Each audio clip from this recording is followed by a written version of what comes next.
Have you been in a position as a real estate investor, or maybe you're in this position right now, where you feel like you're trying to make some progress specifically on acquiring some properties or working with people who are offering properties, and you're just not getting anywhere?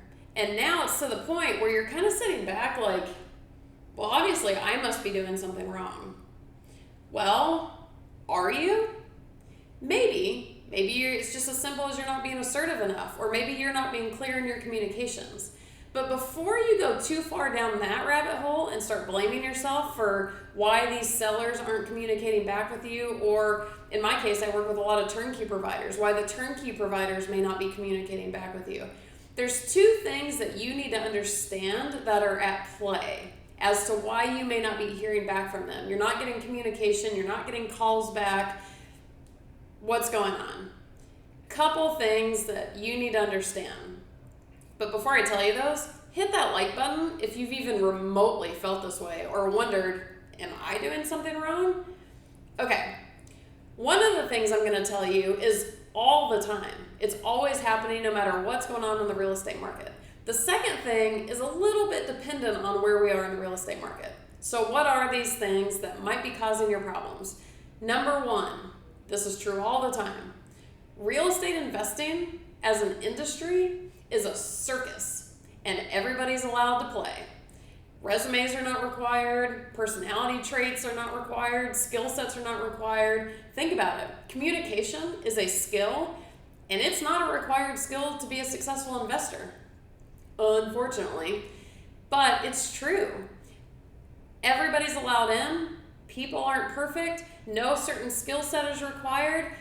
They may just suck at communication. It may have no bearing on what they're trying to sell you, what they're getting for you, their performance as an investor, but they just may suck at communication. It is a circus. It's hard to play this game, honestly. There's not like a manager or supervisor you can call if you're not getting someone below them to perform.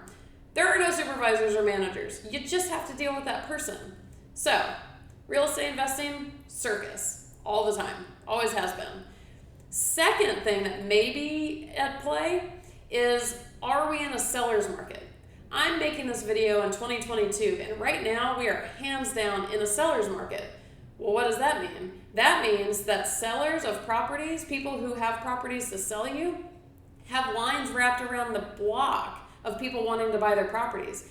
They just may not need your business. It doesn't mean they're not going to give you their business, but they don't need you. Now, if they were desperate to sell their properties, I imagine they would hop on the horn with you a lot faster. But if they don't need your business and they already have buyers at their door, they may just not need to call you back.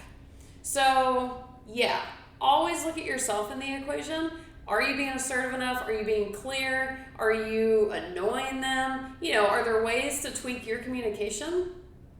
Great, maybe. But don't necessarily put all the blame on yourself if you're experiencing these challenges. Real estate investing is a circus, and if you're in a seller's market, they don't need your business. So it's going to be harder to get them on the phone. So I hope that makes you feel better. And if in this whole journey you're feeling epic amounts of overwhelm, I have a video that I created specifically for that because it is such a common thing right now, which is called The Overwhelm Epidemic. I'm going to link to that below as well as to my book. And both of those, I hope, should give you some more solid starting point on how to navigate this. Because let's be honest, a lot of being a real estate investor is not just the money and the properties, it's people management. For good or for bad. It can be super frustrating, but once you learn it, you can get a lot more effective as an investor too.